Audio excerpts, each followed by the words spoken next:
The Virginia Cable Telecommunications Association and your local cable provider presents Cable Reports.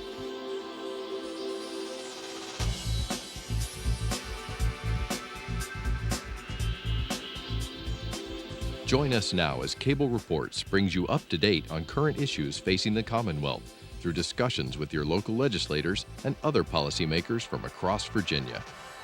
From the General Assembly and the City of Richmond, I'm Woody Evans for Cable Reports, brought to you by the Virginia Cable Telecommunications Association and Cox Communications, connecting Virginians to their government.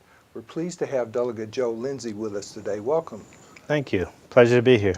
It's a little over a week since the 2017 General Assembly was convened. How are things going so far from your perspective? From my perspective, it's at a mad hatter's pace. We're just trying to deal with the 3,000 plus pieces of legislation that we're going to be trying to look at this session. 3,000, that seems like quite a bit of paperwork to deal with. A lot of paperwork, a lot of time. The good thing is we've got great staff people who acquaint us with the particulars of issues, and it's divided between different committee assignments. And of course, this is the short session, so you have a limited amount of time to deal with those 3,000 bills. 45 days. Tell us a little bit about your district. I know you're from Norfolk. You're a native there. Can you give us a brief description of your district? Sure. I represent the 90th House District. It is the southeastern portion of Norfolk, and then it goes into the western portion of Virginia Beach. Roughly 80,000 people comprise the district. Lower to middle class concentration, we have probably 60% of it would be urban, and just a little bit of a rural crust to it, right at the Virginia Beach portion. What about the demographics there in terms of African Americans and other ethnic groups? Probably, I would estimate it was maybe, by the last census tract, probably about 55 to 60% African American. And before you came to the General Assembly, what were you doing? Well, I'm a practicing lawyer by trade, so it's not what I used to do, it's what I continue to do. This is that part-time job. It's part-time in terms of salary, certainly full-time in terms of time concentration, but that's what I do. The 15 years prior to coming to the General Assembly a few years back, I was a substitute judge in conjunction with being a practicing attorney. And you were also a prosecutor at one time, were you not? Yes, I started my career as a prosecutor, and then after a short period away, I went back as the Chief Deputy Commonwealth Attorney for the City of Norfolk. So how have those experiences, being a substitute judge and a prosecutor, and now as an attorney in private practice, informed your decision-making here? It's almost as if you see all facets of the issues. I see it from the standpoint of the victim and the person who feels in some way oppressed by a circumstance. I see it from the standpoint of persons who want to have that day and want to have a full hearing. And I've been able to, as a sub-judge for a number of years, to weigh those balancing considerations and put them in context with what the law requires. I take it that the citizens of Norfolk and the surrounding areas are heavily dependent on the federal government, given the number of military installations in that area. In Southampton Roads, we have the Navy and the Navy fleet, and we have the Navy Air Force Base and the Marine terminals. All of that is heavily driven by the federal dollar. What about private contractors who do work for the government? Are there many people who are involved in that as well? Absolutely. There are a lot of industries that have developed that match up with the federal needs throughout the Commonwealth. Now, what about the local schools there? Not only K through 12, but your community colleges, your institutions of higher learning. We've got Virginia Wesleyan, Norfolk State University, Old Dominion University, of course, Tidewater Community College, just to name a few of the institutions of higher learning. And and throughout that region, because of the number of people and the influx of population, you've got a lot of middle schools, high schools, and elementary schools. And of course, education is a very important thing for you and your constituents. You serve on the House Education Committee, do you not? That is absolutely correct, and I've had the privilege over the last 3 years to be on the Education Committee, and we touch upon everything that deals with education. Whether you're talking about virtual schools, whether you're talking about the quality of the quality of learning, standards of learning, funding, all of that comes through our committee. So talk to us a little bit more detail about some of those educational issues that you are confronted with, especially on behalf of your constituents. Well, just most recently, we were dealing with the issue of the Tebow bill, and what that... Talk to us about that. Everybody knows that name, but what does that mean? It came from the ball player from Florida, Tim Tebow, who was probably the poster boy of home education, homeschooling. And the question is, should a homeschooled individual be able to participate in scholastic activities, scholastic sports particularly? The challenge right now is the Virginia High School League takes the approach that persons who are not enrolled in schools should not be able to play scholastic sports or participate in scholastic activities, and there's a running debate from both sides. On one side, it should be a matter of choice and an opportunity for persons who chose to homeschool their children, and on the other side, it's the thought that the taxpayers pay for the funding for the school students who are enrolled, and it should not be that someone should be able to come and displace someone who otherwise is an enrolled student.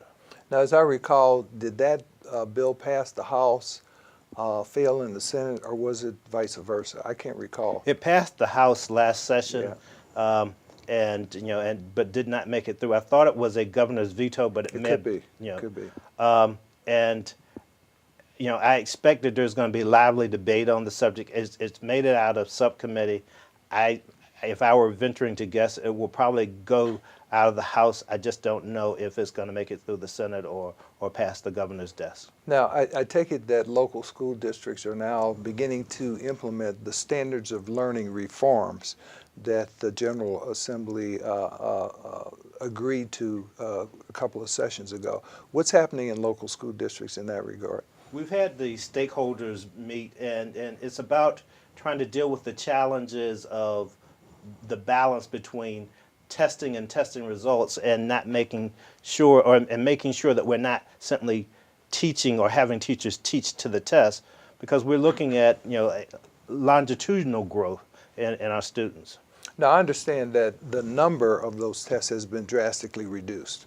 And that's absolutely correct, because the feeling was that the instructors were teaching to the test because there was no alternative, and the test weighted so high in what was perceived as student proficiency and even the proficiency of the educators. And I take it the other objection with reference to teaching to the test, it caused students to engage in a lot of rote memorization versus analysis. I would grant you that, yes. There's always been a controversy about when school districts can open in the fall. There's a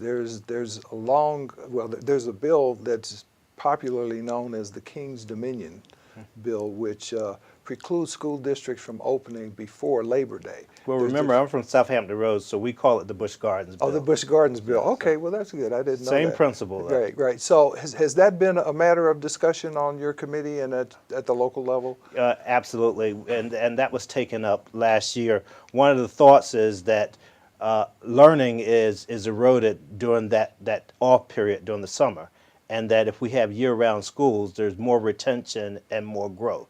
And that has been juxtaposed by persons who talk about families, and especially in my district, for instance, where you've got two good reasons where that bill is perhaps not well received. One is you've got to remember that most of these the population, middle class, lower middle class, lower economic strata, they focus on the summer to be able to have some meaningful interaction and bonding time with their children. And if it was year round, that would not necessarily be that opportunity.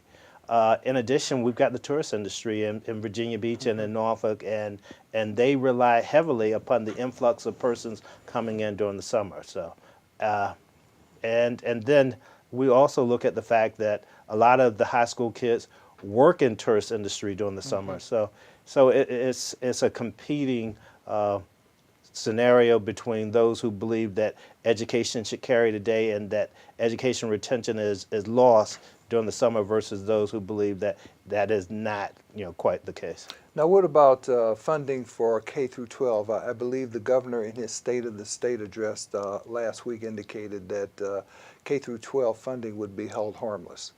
And right now, the governor presents a budget. The General Assembly, signs on to that budget or makes suggested amendments. The governor in his State of the Commonwealth address did say that in fact that he was not making any cuts through K through 12. We've got a biennial budget, two successive years, and the biennial budget right now has a $1.6 billion shortfall. So we're talking about $750 million per year. So there are going to be cuts somewhere because the Constitution of Virginia says that we have to have a balanced budget, and we're not allowed to operate in the red. So as to where it's going to come from somewhere. Unfortunately, a lot of times the first victim of cuts are social programs, but we're wrestling with those issues and trying to balance the hit across the spectrum. Yeah, and apparently the pay raise the state employees were anticipating, given the current budget deficit, will not happen. The governor suggested that there's the possibility of a bonus to state employees, including school teachers. And I would probably be more up to speed on that if I were still on appropriations. But I can tell you that my last briefing indicated that while the governor was talking about bonuses and one-time bonuses, the members of the appropriation are still trying to look at a way in which we can fashion some kind of raises, even now. Now, what about early childhood education? How important, in your opinion, is that?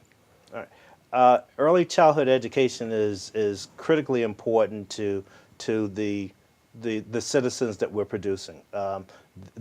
All the indicators and all the reports suggest that when you get a child at an early age, 3, 4, the traditional thinking when I was coming up is, well, you start a child in kindergarten at 5 years old, 4 or 5, and that works. But now all the educational data is saying you have to start a child at age 3. The retention level is better. The chances of success going forward are better starting a child at an early age. So that's very important. And unfortunately, my district in particular, many persons can't afford to work, provide for a household, and also deal with early childhood education. And that's why it's so important to look at what we can do in our public school setting.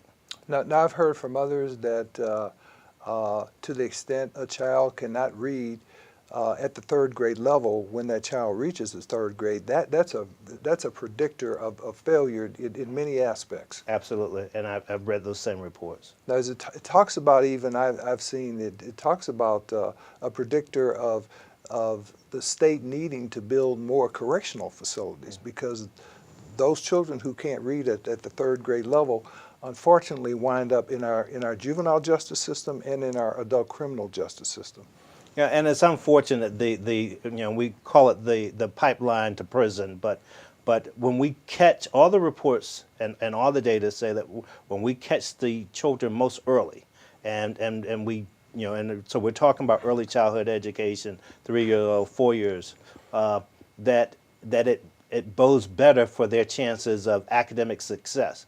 When it's a situation where children are falling behind in terms of the educational matrix, what winds up happening is they get diverted. They become many of them become problem issues in the classroom, or they tend to gravitate toward problem issues. and it just sets them up for failure in many respects. And it seems over the last few years there's been an uptick in disciplinary matters in local school districts, a lot more suspensions. And I think that your committee, among others, is looking at that issue as well.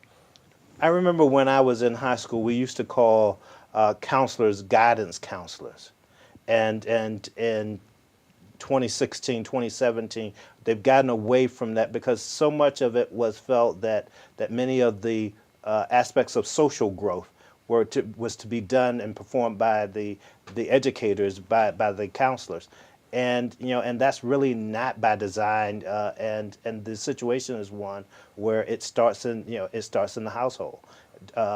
All the reports say that when you have parents who are active in terms of the students' growth, active in terms of their social development, those kids have a better opportunity and a better chance to be thriving, successful members of society.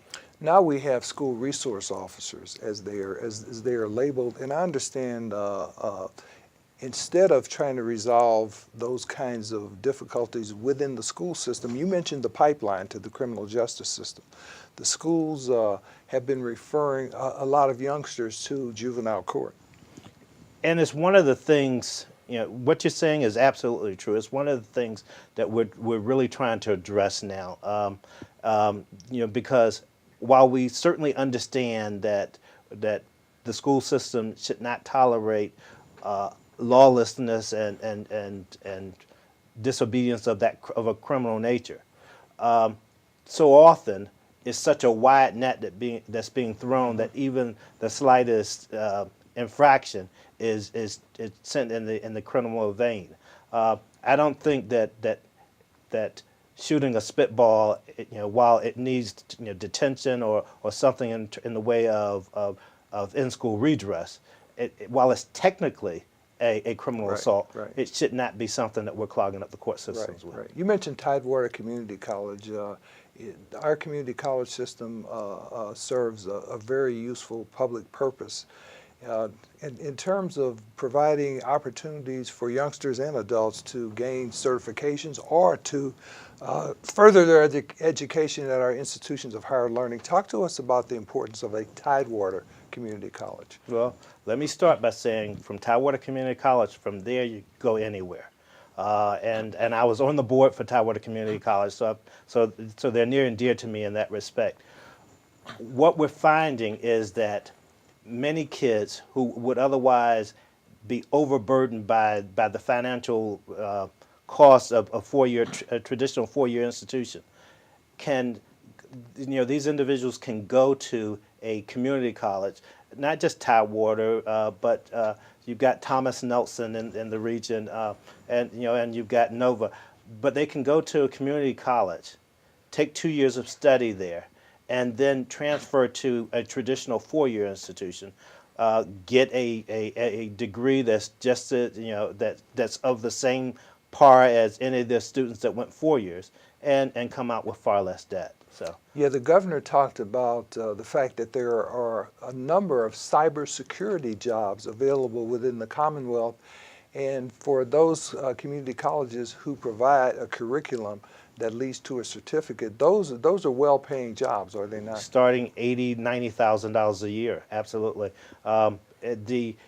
And Tidewater has set the benchmark in many respects, but we're doing certificate training so that matches up with industry standards. What had been the problem, heretofore, is that you had jobs in industry that were being left unavailable because we didn't have a trained workforce here. So people were coming from out of state to try to fill these jobs, or industry was not settling in certain areas of the Commonwealth because they didn't feel like they had a workforce that they could be able to pull from. So it is of vital importance that we have certificate training, to match up with industry standards. And I think it's also useful now that, for example, a veteran returning from a theater of war who happens to be a medic can gain certification based upon his or her experience now. Yeah, and we're even trying to expand that to training in the